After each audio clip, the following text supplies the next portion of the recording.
अब CSS ऐसे जो है ना पास करना मेरे ख्याल से इतना डिफ़िकल्ट नहीं है, लेकिन हमारा सबसे बड़ा इशू ये है कि हमारा जो एजुकेशन सिस्टम है वो इतना अच्छा नहीं है। आप कह सकते हैं इतना अच्छा नहीं है। थर्ड वर्ल्ड कंट्रीज़ हैं, तो हमें और दूसरी बात है, इंग्लिश हमारी नेटिव लैंग्वेज नहीं है। हमारी नेटिव लैंग्वेज इधर उर्दू है, इधर सिंधी है, या दूसरी लैंग्वेजेस हैं जो भी पाकिस्तान की। तो हमें वहाँ पे जो है ना इशू आता है। तो इंग्लिश हमारी शुरू से पढ़ाई नहीं जाती। अगर पढ़ाई जाती है तो यहाँ पे वो सिस्टम नहीं है प्रॉपर पढ़ाने का। तो आप इंग्लिश पे ही फोकस रखें। फिर आप जब भी CSS की तैयारी में बैठें, पहले इंग्लिश तैयार करें। उसका स्ट्रक्चर, ग्रामर एक प्रॉपर तरीके से एक एक चीज़ को आप फोकस करेंगे और उस पर प्रैक्टिस करें। चाहे उसकी करेक्शन हो, चाहे उसके ग्रामर के रूल्स हों, एक एक रूल्स पे आप काम करेंगे। अब सबसे बड़ा ऐसे में जो डिमांड होती है वो 3 से 4 चीज़ों की होती है। आपकी लैंग्वेज, आपका ग्रामर और आपका कंटेंट। इन चीज़ों को देखा जाता है। आपका लैंग्वेज अच्छी है तो आप ग्रामर, लैंग्वेज आपकी अच्छी है तो उसके बाद आपका कंटेंट देखा जाता है। आप ऐसे को जब भी CSS में बैठें या उससे पहले अटेम्प्ट करें, ऐसे जो ना सबसे बड़ा ऐसे का जो रैशनल है उसको समझा जाए तो वो टॉपिक होता है। जब तक आप टॉपिक को समझेंगे नहीं तब तक आप टॉपिक को क्रैक नहीं कर पाएंगे। अब उसकी एग्जांपल एक मैं देना चाहूँगा। एक मूवी है इंडियन, 12th फेल। उसमें वो कैंडिडेट क्या करता है कि उसको एक ऐसे आता है, वो जल्दबाजी में एक रटा हुआ इसका ऐसे होता है, टॉपिक एक होता है, वो जल्दबाजी में उसको टॉपिक को कुछ और समझता है, वो रटा हुआ लिख के आ जाता है। बाद जब आता है तो उसको समझ में आता है कि जो तो कोई ऐसे कुछ और था और मैं लिख कुछ और आया हूँ। ये जल्दबाजी नहीं करनी। आपको ऐसे को प्रॉपर टाइम देना है। पहले 5 से 10 मिनट आपको प्रॉपर ऐसे जो भी हैं, 10 ऐसे आते हैं मोस्टली, उनको पढ़ना है।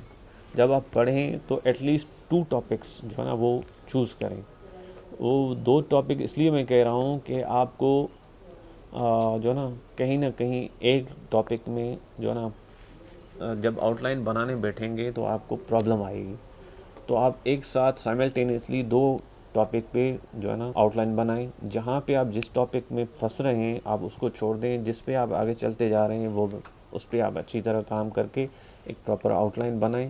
और जब आप समझते हैं कि ये आउटलाइन बन गई और टू द टॉपिक हो, जैसे मैंने 2014 में ऐसे अटेम्प्ट किया था, कैन मीनिंग बी फिक्स्ड। अब ये एक आर्गुमेंटेटिव ऐसे है, क्वेश्चन मार्क था इसमें कि क्या मीनिंग फ़िक्स हो सकती है या मीनिंग फ़िक्स नहीं हो सकती। हम इधर वे जा सकते हैं इसमें। जब भी क्वेश्चन मार्क आए तो उसमें आप इधर वे जा सकते हैं, या आर्गुमेंटेटिव ऐसे में आप इधर वे जा सकते हैं। कोई भी आर्गुमेंट लिख सकते हैं, उसके फेवर में लिख सकते हैं, उसके अपोजिट में लिख सकते हैं। तो उस टॉपिक को आपके समझ के उसके हिसाब से आउटलाइन बनानी है। आउटलाइन बनाने के बाद जो है ना आप इंट्रोडक्शन जो है ना, उस आउटलाइन जो आपने एक स्टेटमेंट बनाया है, थीसिस स्टेटमेंट, उसका रिफ्लेक्शन होना चाहिए।